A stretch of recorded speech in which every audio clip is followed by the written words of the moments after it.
Hello बच्चों, आज हम लोग मलेरिया के बारे में पढ़ेंगे। Malaria human health and diseases chapter का बहुत ही इम्पॉर्टेंट टॉपिक है। मलेरिया में हम लोग आज पढ़ेंगे कि क्या कॉज है, क्या इसकी कौन सी स्पीसीज़ है जो मलेरिया कॉज करती है, क्या सिम्टम है, मोड ऑफ ट्रांसमिशन क्या है और इसके प्रिवेंशन एंड कंट्रोल। और सबसे इम्पॉर्टेंट इसका है life cycle of malaria. Board exams में बार बार पूछा जाता है, तो वो बहुत ही इम्पॉर्टेंट टॉपिक है। चलिए पहले थोड़ा सा जल्दी से हम लोग कॉज, कंट्रोल और इस सब के बारे में पढ़ लेते हैं। मलेरिया नाम कहाँ से आया? मलेरिया नाम रोमन्स ने दिया कि रोमन्स वर्ड के अकॉर्डिंग माल मतलब होता है बैड और एरिया एयर।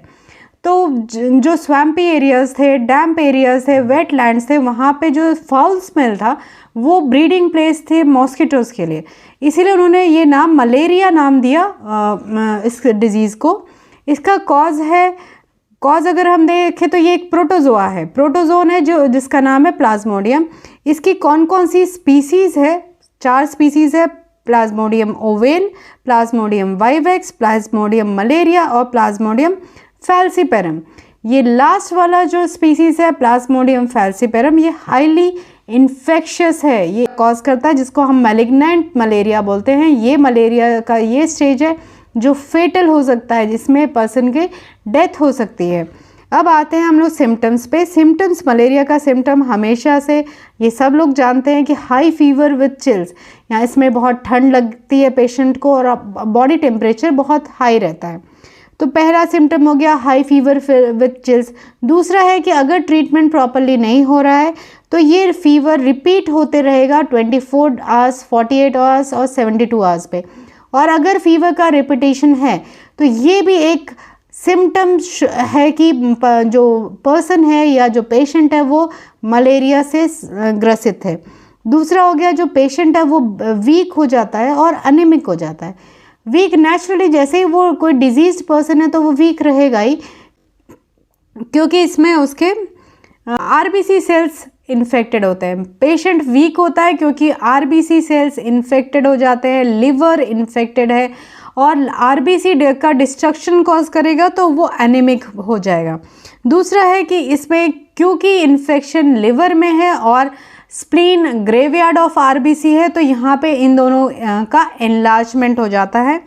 फिर आते हैं हम लोग मोड ऑफ ट्रांसमिशन पे। मोड ऑफ ट्रांसमिशन है, mode of transmission is by the bite of female anopheles mosquito. Female anopheles mosquito क्यों? क्योंकि male anopheles mosquito they live on grass and wild plants. Female anopheles mosquito क्यों? क्योंकि वो wild plants पे survive करते हैं। Next हम लोग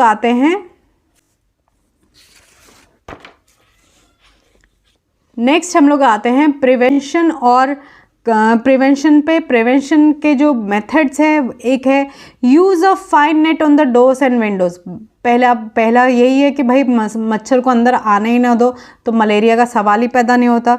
दूसरा है कि अगर मच्छर हैं तो हम उनको कैसे भगाएं, तो इंसेक्ट रिपेलेंट क्रीम्स यूज़ की जा सकती है। इंसेक्ट रिपेलेंट क्रीम से मच्छर को दूर रखा जा सकता है, ये भी एक तरीका हो गया मलेरिया से बचने का। दूसरा है स्लीपिंग अंडर मॉस्किटो नेट। रात में मच्छर काट रहे हैं तो हम मॉस्किटो नेट के अंदर अगर सो रहे हैं तो हम सेफ है। लेकिन अगर हमें उनको पूरा ख़त्म ही करना है तो डीडीटी स्प्रे किया जा सकता है। DDT spraying of DDT kills mosquito. लेकिन ये मॉस्किटो कैसे मॉस्किटो को मारेगा? एडल्ट मॉस्किटो को मारेगा। तो भाई बच्चों का क्या, लार्वा का क्या? लार्वा के लिए आपको जो मेथड यूज़ करना है वो ये है कि जो पडल्स है या ड्रेन है, ओपन ड्रेन्स है, उनके ऊपर केरोसिन ऑयल स्प्रे करना होता है। स्टैगनेंट वाटर जहाँ कहीं भी अगर रहेगा तो वो मॉस्किटो के लिए ब्रीडिंग प्लेस हो जाता है।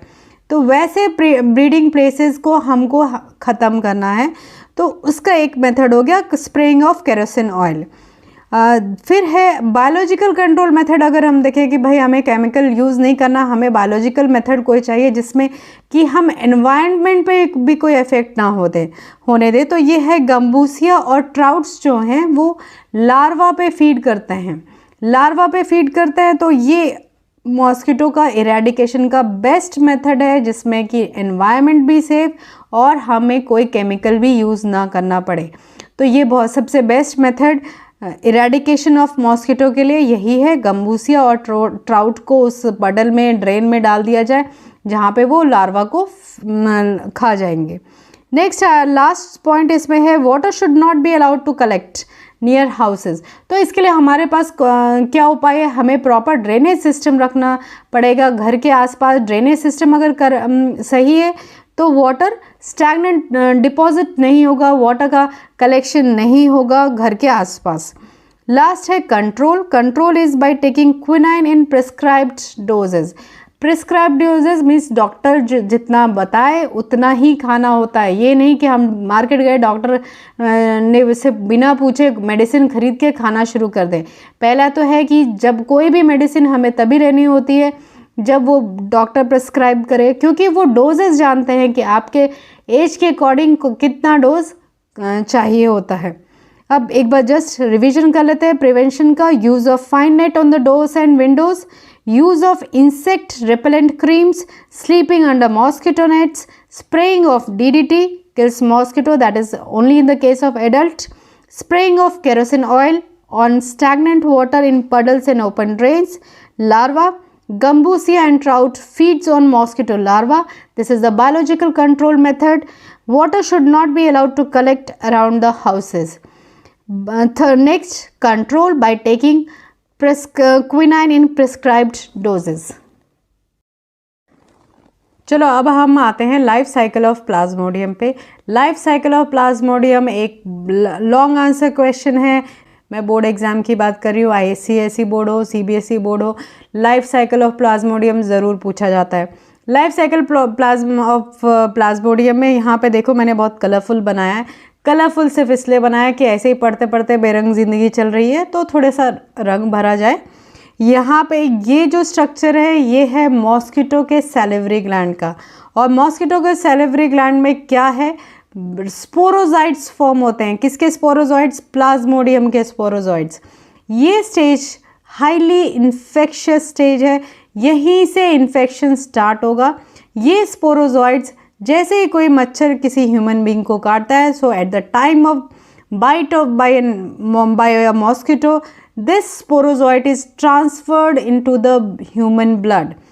अब ह्यूमन ब्लड में ये ट्रांसफ़र हो गया तो ब्लड प्लाज्मा में ये पहले तैरता है, घूमता है।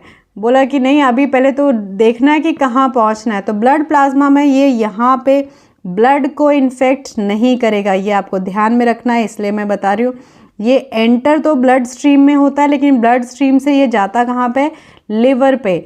लिवर में के सेल्स को ये इन्फेक्ट करेगा, लिवर के सेल्स को इन्फेक्ट करेगा। तो यहाँ जो इन्फेक्टेड लिवर सेल्स है इनको हम बोलते हैं साइजोंट।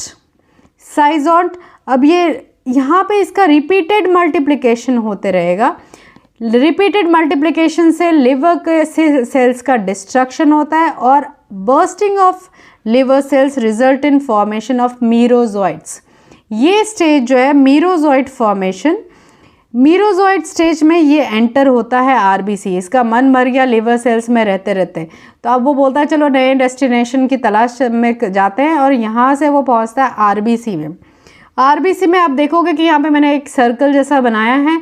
आरबीसी में ये मल्टीपल साइकिल्स कंप्लीट करता है, क्योंकि ये बहुत सारे आरबीसीज को इन्फेक्ट कर रहा है और क्या बना रहा है? ट्रोफोजॉइट।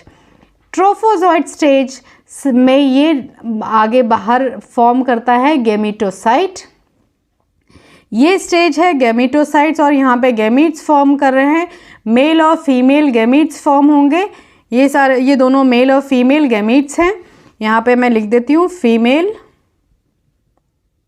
और ये मेल। मेल और फीमेल गेमीट्स फॉर्म हुए, और ये गेमीट्स को ही मैंने शो किया, ऐसे छोटे छोटे बहुत सारे गेमीट्स आए। इस स्टेज में वो बोला कि भाई एसेक्सुअल रिप्रोडक्शन, क्योंकि यहाँ पे मैंने आपको बताया नहीं, ये जो स्टेज है ये एसेक्सुअल रिप्रोडक्शन वाली स्टेज है। यहाँ पे जो आरबीसी में वो मल्टीप्लाई हो रहा है वो सेक्सुअली मल्टीप्लाई नहीं हो रहा, वो यहाँ पे एसेक्सुअली मल्टीप्लाई हो रहा है। तो यहाँ एसेक्सुअली मल्टीप्लाई होकर उसने ट्रोफोजॉइट बनाया। फिर गेमिटोसाइट्स जो है, गेमिटोसाइट्स गेमीट फॉर्मिंग सेल्स होते हैं। इस स्टेज में वो उसने बोला भाई मेरा मन भर गया ह्यूमन बॉडी से, अब मुझे जाना है फिर से अपने मेन होस्ट के पास। मेन होस्ट क्या था उसका? मॉस्किटो। मेन होस्ट के बॉडी में वो कैसे एंटर होगा? Again if a mosquito bytes an infected person, यहाँ पे था हेल्दी पर्सन, यहाँ पे आया इन्फेक्टेड पर्सन, यहाँ से वो इन्फेक्टेड पर्सन से ये जो गैमेटोसाइट्स है यहाँ पे फर्टिलाइजेशन होगा। इनके जो गैमीट्स हैं, गैमेटोसाइट से जो गैमीट्स प्रोड्यूस हुए इनके में फर्टिलाइजेशन होगा। फर्टिलाइजेशन कहाँ होता है? ये बहुत इंपॉर्टेंट टॉपिक है। फर्टिलाइजेशन होता है इंटेस्टाइन ऑफ मॉस्किटो में, गट ऑफ मॉस्किटो में फर्टिलाइजेशन होगा और आफ्टर फर्टिलाइजेशन ये फिर स्टोर हो जाता है सैलिवरी ग्लैंड में, ये फिर स्पोरोजाइट फॉर्म करेगा और ये पूरी लाइफ साइकिल बार बार चलते रहेगी।